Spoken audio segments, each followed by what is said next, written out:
Assalamualaikum, selamat pagi Ibu. Waalaikumsalam, Sus. Baik Ibu, perkenalkan saya perawat Tania Aisyah. Ibu bisa panggil saya perawat Tania. Kalau saya boleh tahu nama Ibu siapa? Siti Sarah, Sus.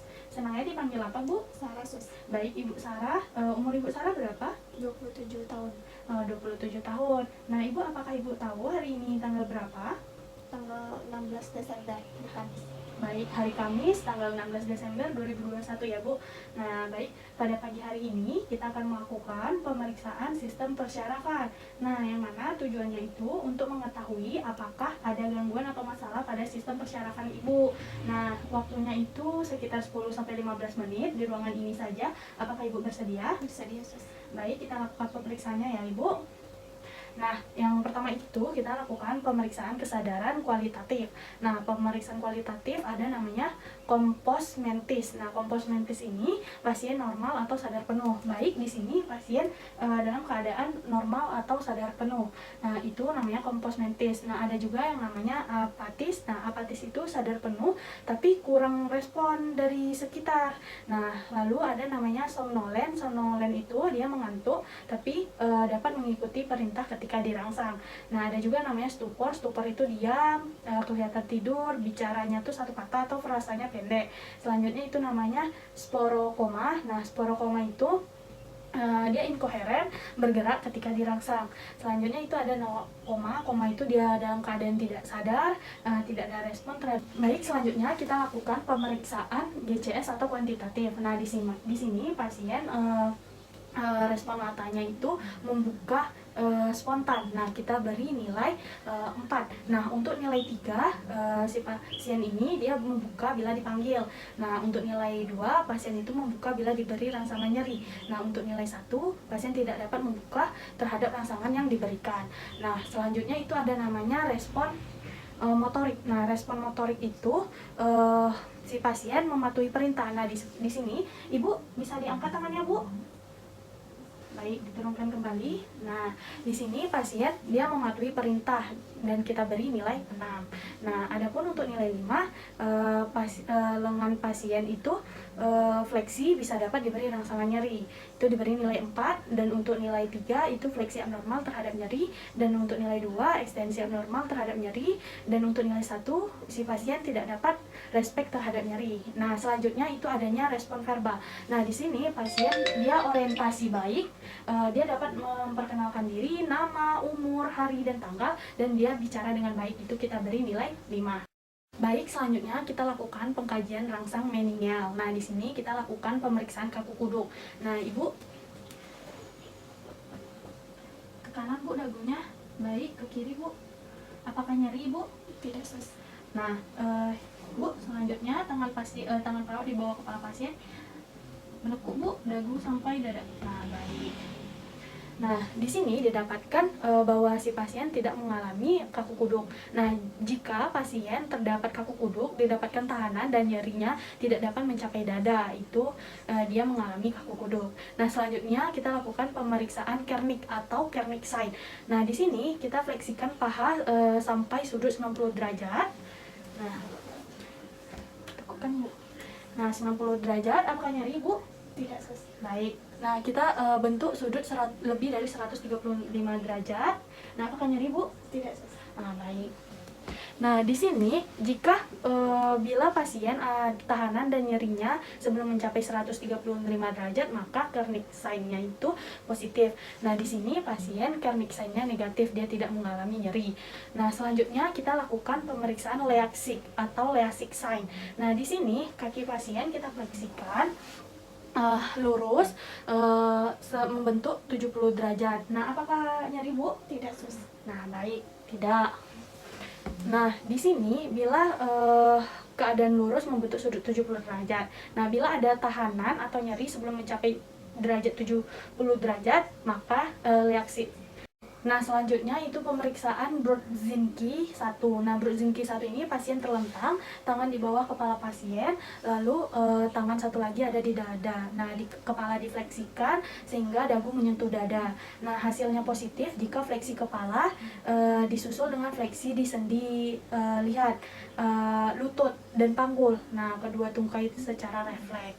Nah, seperti itu. Lalu ada namanya pemeriksaan Brudzinski 2. Nah, di sini tungkai yang dirangsang pada sendi lutut, kemudian tungkai atas diekstensikan pada sendi panggul bila timbul gerakan refleks yaitu fleksi tungkai kontralateral pada sendi lutut dan panggul.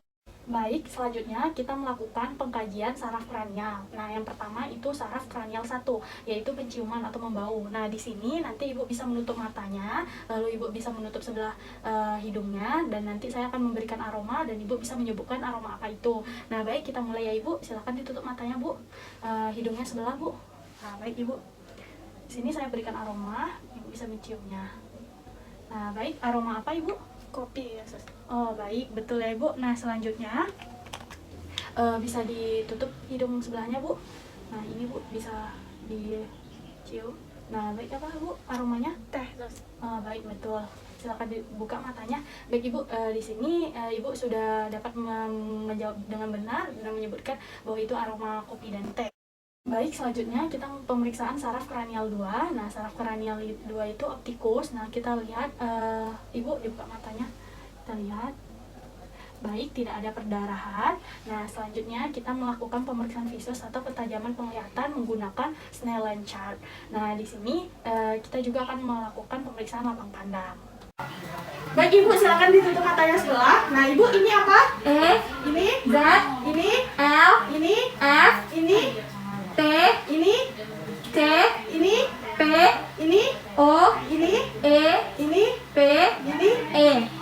Baik Ibu, untuk selanjutnya ditutup matanya Bu. Baik sus. Ini E, ini N, ini Y, ini V, ini N, ini L, ini P, ini E, ini C, ini P, ini. O. Baik. Baik Ibu, hasilnya normal, yaitu nilai normalnya itu 20/20. Baik Ibu, selanjutnya kita lakukan pemeriksaan lapang pandang. Nah, yang tujuannya itu untuk melihat seberapa jauh jangkauan penglihatan Ibu. Nah, nanti Ibu dapat menutup matanya sebelah ya Bu, dan saya akan arahkan ke kanan dan ke kiri, dan tatapan Ibu tetap kepada saya. Nah, kita mulai ya Ibu. Silakan tutup matanya sebelah Bu. Nah, di sini apakah terlihat Bu? Terlihat, Di sini, terlihat, di sini, terlihat, di sini, masih, di sini Bu. masih, Nah, di sini Bu. masih, Di sini Bu. masih, Di sini, masih, di sini. masih, Terlihat Bu? masih, Di sini. terlihat, Baik, sebelahnya lagi Bu. Di sini. terlihat, Di sini Bu. terlihat, Di sini. terlihat, Di sini. terlihat, Di sini. terlihat, Apa di sini terlihat? masih, Di sini. masih, Di sini. masih, Di sini. masih, Di sini. masih, Baik Ibu, telah selesai, semuanya normal ya Bu. Di sini. terlihat, Apa di sini terlihat? masih, Di sini. masih, Di sini. masih, Di sini. masih, Di sini. masih. Baik Ibu, telah selesai, semuanya normal ya Bu. Selanjutnya kita melakukan pemeriksaan saraf kranial 3, 4, dan 6. Nah, nanti saya akan mendekatkan jari saya ke hadapan Ibu. Nah, Ibu bisa ikuti gerakan jari saya ya Ibu. Nah, nanti cukup bola mata Ibu saja yang bergerak, kepala Ibu tidak usah. Nah, kita mulai ya Ibu.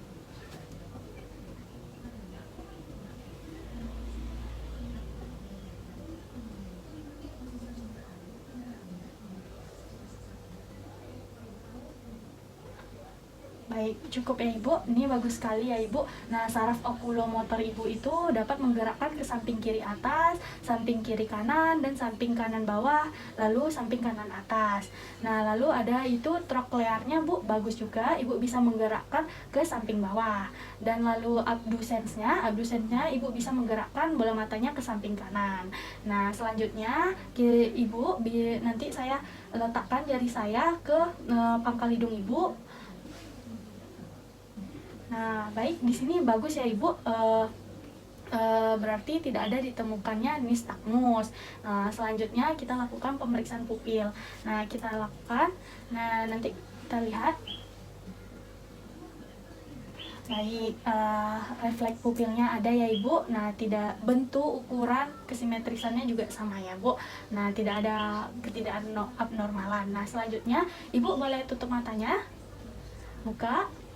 Tutup kembali, buka kembali. Nah, baik, di sini untuk kelopak matanya normal ya Bu, tidak ditemukan kelopak. Baik, selanjutnya kita melakukan pemeriksaan saraf kranial 5 atau trigeminus. Nah, trigeminus itu bagian motoriknya. Nah, pasien dapat menggerakkan gigi dan menggerakkan rahangnya ke kanan dan ke kiri. Nah, kita dapat merabanya. Ibu bisa digertakkan giginya. Nah, baik, gerakan ke kanan dan ke kiri rahangnya, Bu. Baik, di sini saya dapat meraba otot dan kontraksi atau menilai kontraksi yang diberikan pasien. Nah, selanjutnya di bagian sensorik kita sentuh kapas ke area dahi, pipi dan dagu pasien. Nah, di sini jika Ibu bisa merasakan sentuhannya, bilang ya, Bu. Bisa. Bisa, Bu. Nah, di bagian pipi, Bu, apakah bisa merasakannya? Bisa, Sus. Di bagian dagu, Bu? Bisa. Baik, di sini pasien bisa memberikan refleksnya. Lalu kita lanjut pemeriksaan refleks kornea. Nah, kita sentuh ujung kapas. Nah, bisa kita taruh di ujung korneanya. Nah, baik, di sini si pasien memberikan respon normal ya, dia bisa dapat mengedipkan matanya. Nah, selanjutnya kita melakukan pemeriksaan saraf kranial 7, yaitu fasialis. Nah, di sini saya akan memasukkan sesuatu ya, Bu, jangan khawatir, ini makanan dan Ibu bisa menyebutkan rasa apa yang Ibu rasakan ya, Ibu. Baik, Ibu nanti bisa tutup matanya. Baik, Ibu, rasa apa, Bu? Manis, Sus. Baik, itu betul rasa manis dari gula ya, Ibu. Nah, selanjutnya Ibu bisa tersenyum, Bu. Baik, selanjutnya kita melakukan pemeriksaan saraf kranial 8, yaitu kita akan periksa pendengaran. Nah, nanti kita lakukan tes Rine dan tes Weber. Baik, Ibu, kali ini kita akan melakukan pemeriksaan persepsi sensori. Nah, yaitu pemeriksaan pendengaran dan pemeriksaan penglihatan. Yang pertama itu pemeriksaan pendengaran, ada 3 kali uji Rina. Uji Rina itu bertujuan untuk membandingkan bunyi hantaran udara dan tulang pada Ibu ya. Nah, tekniknya itu nanti saya akan bunyikan garpu tala ini dan Ibu dapat mengangkat tangan jika suaranya tidak terdengar ya, Bu. Nanti saya akan letakkan pada tulang mastoid Ibu. Nah, kita mulai ya, Ibu.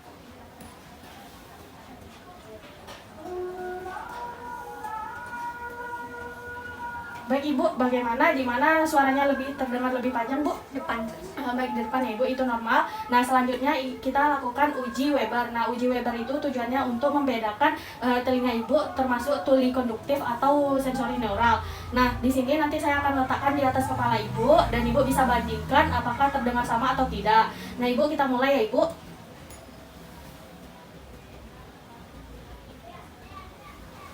Baik, Ibu, bagaimana, terdengar sama atau tidak? Sama, Sus. Baik, terdengar sama. Nah, jika suara lebih terdengar jelas di bagian telinga yang bermasalah, itu termasuk tuli konduktif. Nah, jika suara lebih terdengar jelas di bagian telinga yang tidak bermasalah, itu tuli sensori neural. Nah, selanjutnya kita melakukan uji swabah. Nah, uji swabah itu tujuannya untuk membandingkan pendengaran antara dua subjek, yaitu antara perawat dan klien.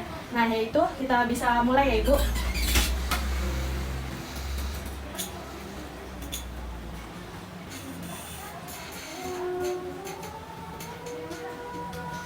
Baik, selanjutnya kita melakukan pemeriksaan saraf kranial 9 dan 10. Nah, di sini Ibu bisa buka mulutnya ya, Ibu. Ibu bisa berteriak A. Baik, ditutup kembali. Nah, di sini normal ya, Bu.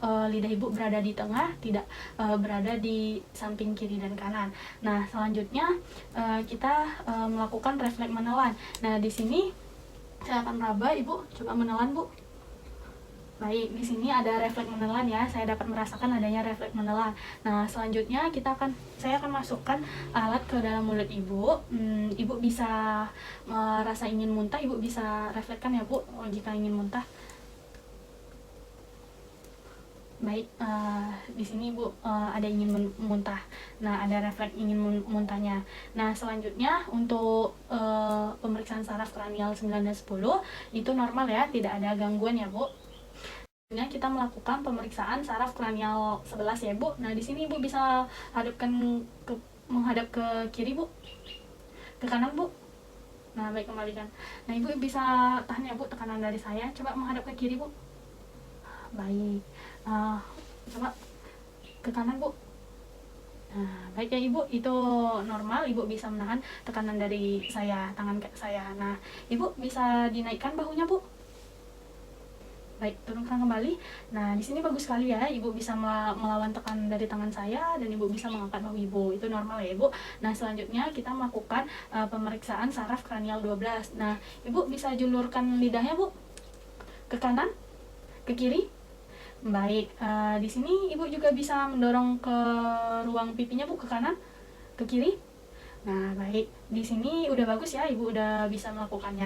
Baik, pemeriksaan tadi semuanya sudah normal ya Bu, dari tingkat kesadaran, pemeriksaan meningeal, sampai pemeriksaan saraf kranial. Nah, itu semua normal, tidak ada gangguan ataupun masalah. Nah, Ibu bagaimana Bu perasaannya setelah dilakukan pemeriksaan? Agak lebih baik kan, Sus? Baik, alhamdulillah ya Bu, lebih baik. Nah, Ibu sebelum saya pamit, apakah ada yang ingin Ibu tanyakan? Tidak ada, Sus. Baik, tidak ada, saya pamit dulu. Assalamualaikum warahmatullahi wabarakatuh Ibu. Waalaikumsalam, Sus.